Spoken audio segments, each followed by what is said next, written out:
Hey, Dad? It's me, Lily. I've come home. I call. Nobody responds. I guess technically I'm not really home. It looks like home, sort of. Definitely smells like home in that I bought 50 air fresheners to mask the odor of dead people we stashed in the basement kind of way. But it's not real. None of it. I'm still in the veil. I should have known I never left it. I came in through a tunnel in the nurse's closet, as weird as it is to say that.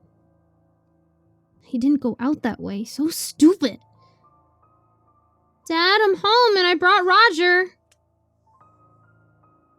Still nothing. I cut my hands over my mouth like a megaphone. Dad, Roger ran over my therapist, your son Roger, who died. Technically, he bounced off the side of the car, Roger says. Like it really makes a difference whether Felix went under the wheels or into the woods. The house seems to be empty. Not even Pasher is here, as weird as it feels to think that. I left him in the road because it wasn't really him. He's still on the other side of the closet door, probably wondering why I haven't come back from school in several days. I go in the kitchen to get a snack because almost being murdered by Felix made me hungry. He wasn't really Felix, though. I'm still trying to understand it all, but from what Roger told me, I made this version of Felix in my brain in order to play a role in my imaginary life here. I wonder if my brain is secretly out to get me if that's the kind of stuff it pulls without me even thinking about it.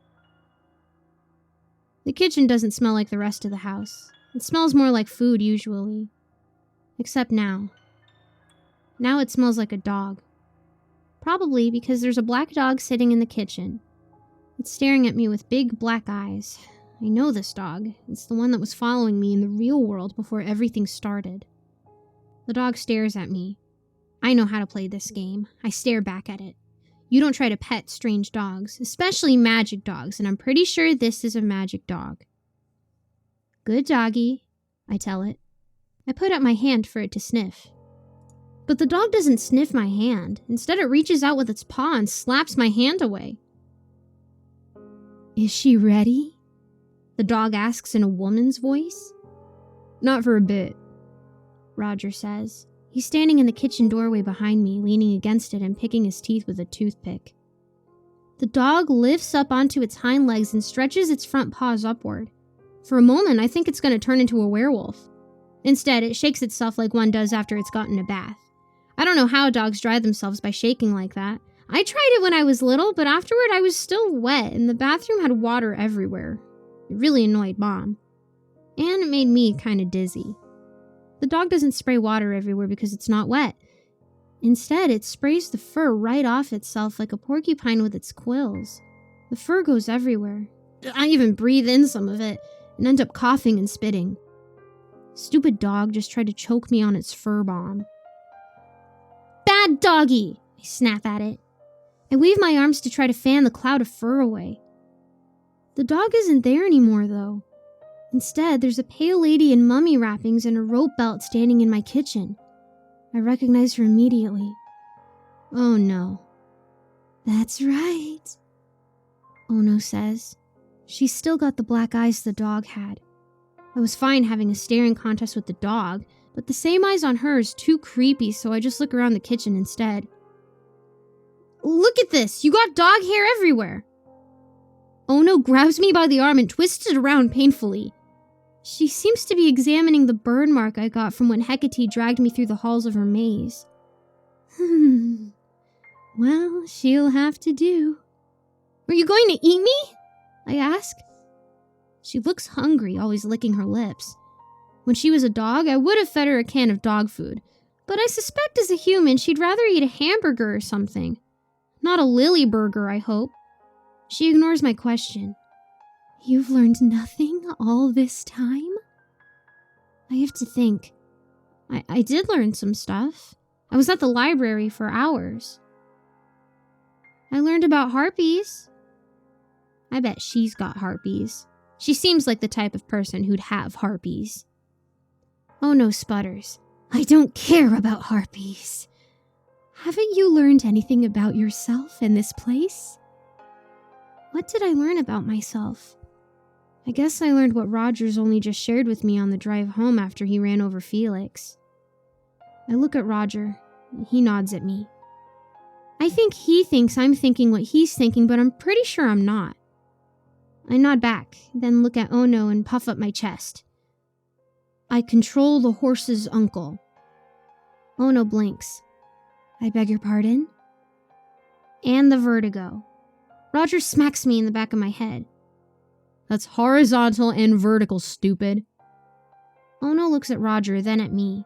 Her mouth just kinda hangs open slightly. I don't know what that means. Neither do I admit. I look at Roger and nod again, but he doesn't nod back. He just puts his face in his hands. Ono scowls. She points a finger at Roger, then makes a dismissive wave. Leave us. Roger looks somewhat shocked, and then annoyed. He opens his mouth like he's about to say something, probably something rude, but then clamps it shut, turns and walks out to the living room where he stands there by the coffee table with all the books my parents never read, crosses his arms and stares at us. Ono shakes her head at him. Go outside, pleb. I've never seen my brother act like a whipped dog before. Roger twitches like he just got slapped across the face, scowls at Ono, then at me, then at the world around him as he marches stiffly out the sliding glass door onto the back patio. He slams it shut behind him, turns to stare at us again briefly, and then walks out of sight. Ono turns her attention back to me. She takes a single step back and then seems to grow in size by about a foot. Maybe 2 feet. It's hard to measure things like that when you're small. She gets bigger, okay? Her body swells up and her eyes turn from black orbs into black slits. She raises her hands toward me threateningly, and each hand now has 6 fingers on it, and the fingers are claws like on a bird's foot. Make a weapon, she hisses. Make a what? A weapon. Make a spear, a sword, anything. I want to see you do it. Otherwise, maybe I'll pluck out one of your lovely little eyes. I cover my eyes and crouch down into a ball. It's my go-to defensive strategy. I study the art of the armadillo. Maybe I can grab one of the kitchen knives and the wooden block on the counter, even though Dad said I should never play with them. This isn't play though, right, Dad? This is self-defense. What are you doing? Ono towers over me. Just make something. I don't know how. Just think of it. Reaching out with one hand but keeping my eyes clenched shut so Ono can't pluck one out, I think as hard as I can. I don't want to be here. I don't want to be making swords or spears. I want to be at home, playing in my new treehouse that apparently Dad was building for me. I wish I had one here. I'd run outside and hide in my treehouse. I just need wood and nails and a hammer. Suddenly, I feel the weight of something in my hand. I risk a peek and gasp. I made a hammer! I look up with a proud smile, but Ono looks angrier than ever. Couldn't you have made something bigger? She snarls. Her teeth have gotten longer like snake fangs, and they stick out of the sides of her mouth. A sword or spear would be too heavy for me. I guess I could make a dagger. Roger has a whole collection of daggers he bought online. Had a collection, I mean. Mom and Dad sold it after he died. The collection was worth a lot. I wonder if it annoyed him to lose them. He always carried one on him that was called a switchblade. It looked like just a handle, but if you press a button, the dagger part pops out.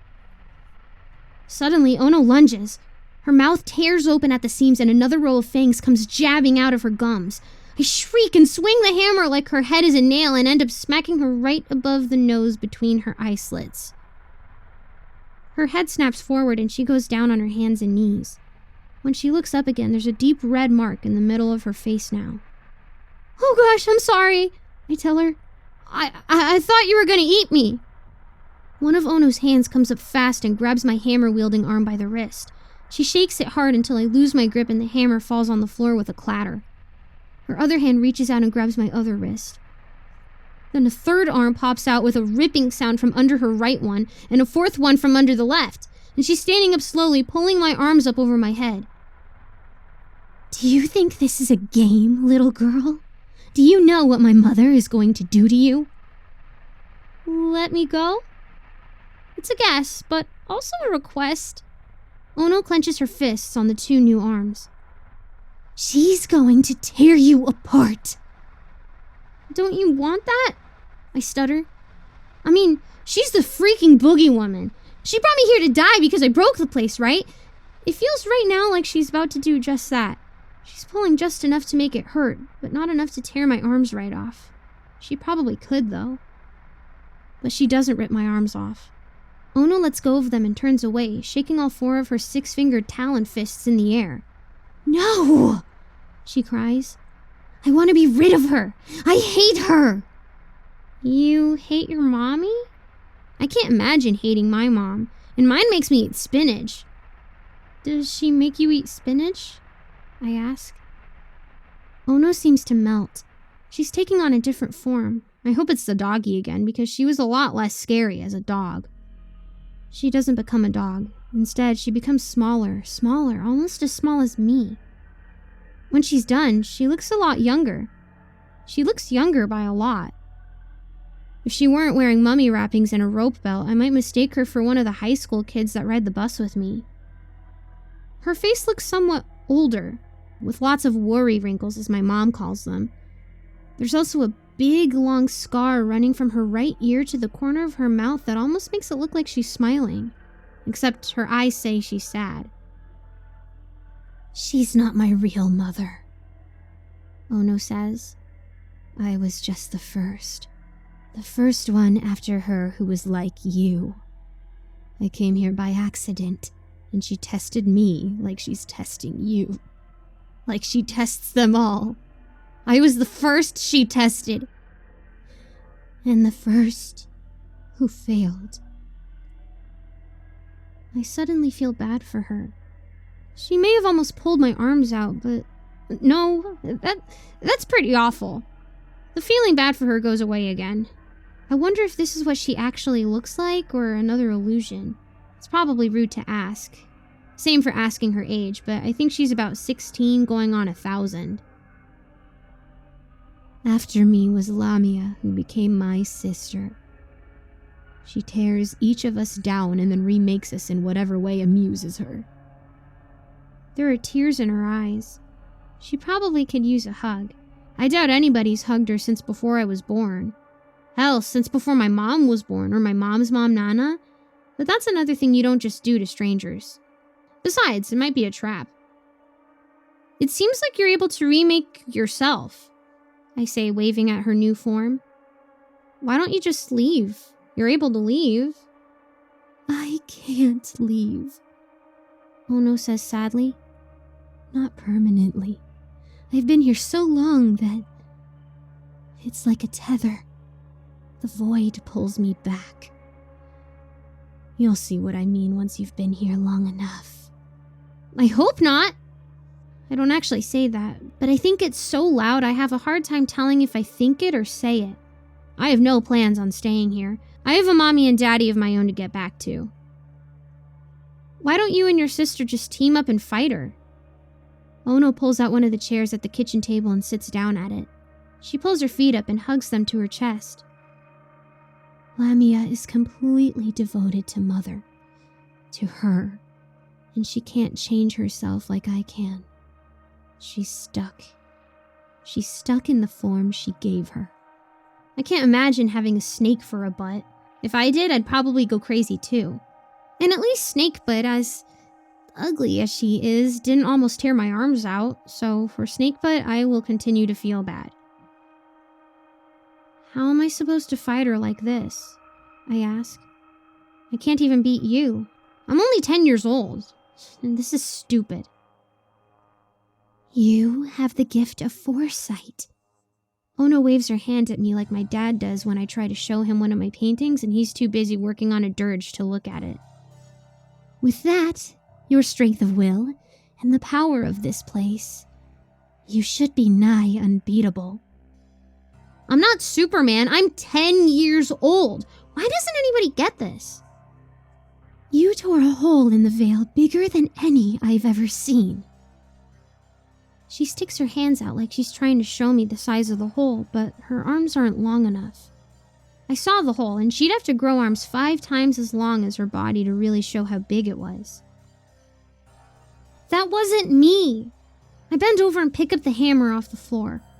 I wave it at Ono in a stern manner, just like my 5th grade teacher, Mrs. Carter Dogbill, always used to do with pieces of chalk when kids weren't listening. That was Samuel. He's an angel who apparently doesn't care about rules. He's like doctors without borders if the doctors were evil and the borders were the universe. Ono doesn't say anything. She just sits and looks at me and my dangerous hammer. People keep telling me I'm a knife who cuts the veil, but that's nonsense. I just see things before they happen, and the only reason I can do that is because of Pasher. And he's not here. And the longer I stay here, the more likely he's gonna leave and go find someone new, just like the angels did with Ambrose Vickers. Suddenly, I get a glimpse of an idea. I look out toward the living room. Roger's still outside and hasn't come back. I hope he didn't sneak around to the garage and come in through there. At this point, I don't know if I can trust him. He saved my life, but seems to be devoted to Hecate. Ono, on the other hand, isn't. And she doesn't want Roger to know that she isn't. You know what? I ask Ono. I do have something she doesn't. I tap my chin, but not with the hand holding the hammer, because then I'd be bashing myself in the face. You got doors in that maze that go everywhere? It takes Ono a moment to understand the question. She shrugs. The labyrinth grants me access to almost any place. Hecate has been building it piece by piece for centuries.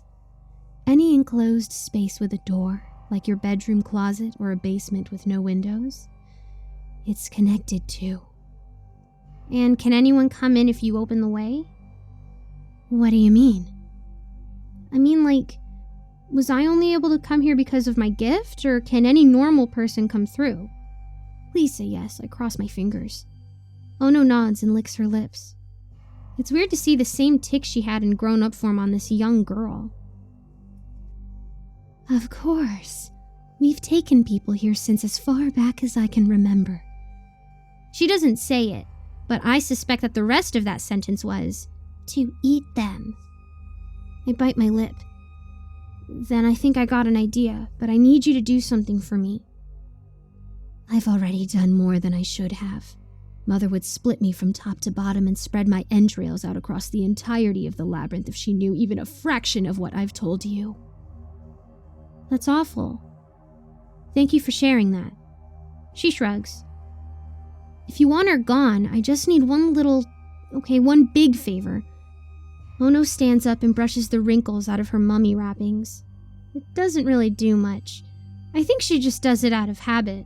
She tosses her hair back and puts her hands on her hips. Is she trying to look dramatic? This isn't a dramatic moment. You better know what you're doing. I don't. I take a deep breath.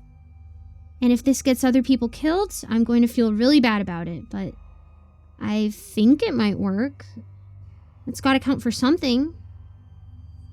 We spend several minutes talking about my plan. I don't give Ono the specifics of how everything falls into place, because for one thing, if Scooby-Doo taught me 2 things, one is that the monsters are just people wearing masks, and the other is that plans never go the way you want them to. Also, dogs will brave anything for a biscuit. I still don't fully trust her either. She's been at this for so long that she may very well have the whole, I'm your ally, oops, I stab you in the back, tee-hee, thing down pat.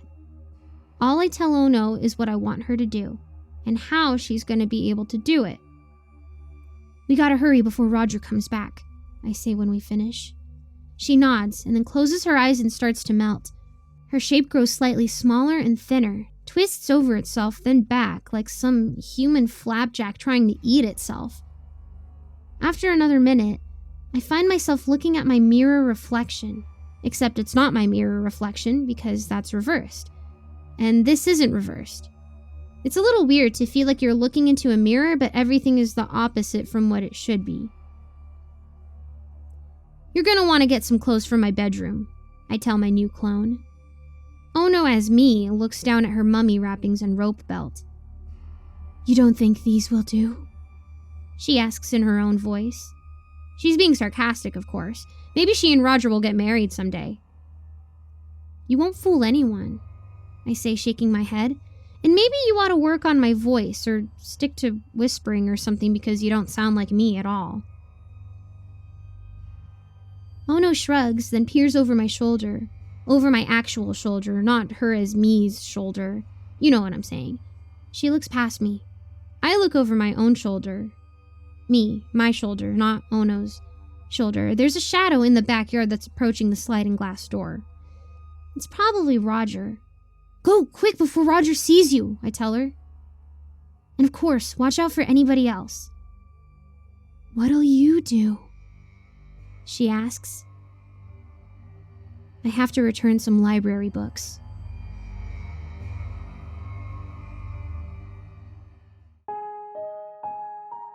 Hey there kids, it's me, MrCreepyPasta, and I wanted to say thank you for watching tonight's video.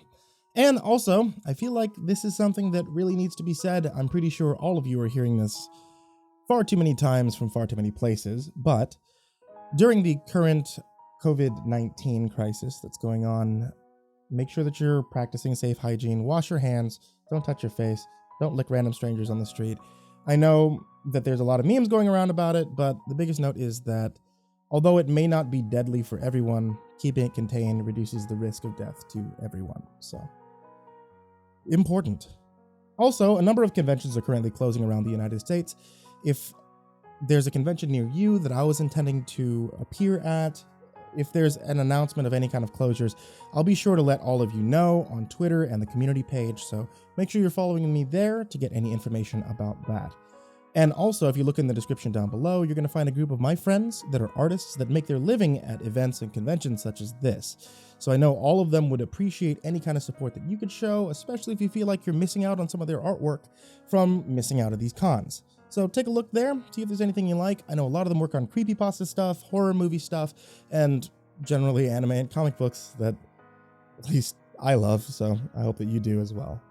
And a very special thank you to everybody on that Patreon, patreon.com/MrCreepyPasta, especially Ariel Torres, Jordan Alexander Sanchez, Ken Lando Higuchi, Brianna Van Tine-Janzen, Chompski, TheRedOakShieldVirus, Sindee Barney, Asia, G Weevil 3, Diana Kraus, Stephen VanHuss, Tristain Pelton, Nico, kaeo, TheGingerBroz, Dante Rowe, Raphael Rodriguez, Don Meulmeester, Eliminator 86, SteampunkSinner, Kaleb Dougal, Sky Harbor, The Homeless Bird 93, Gabrielle Undefined, Bobby Carmen, Liam Newman, Aaron Stormcrow, Bobby Jean Torgan, Dr. Strawberry, The Wormhole, Barbara Macedo, and Vic. Thank you guys so much, and if anyone would like to join them on that list, head over to patreon.com/MrCreepyPasta. Here's hoping that you guys are loving the horror as much as I am.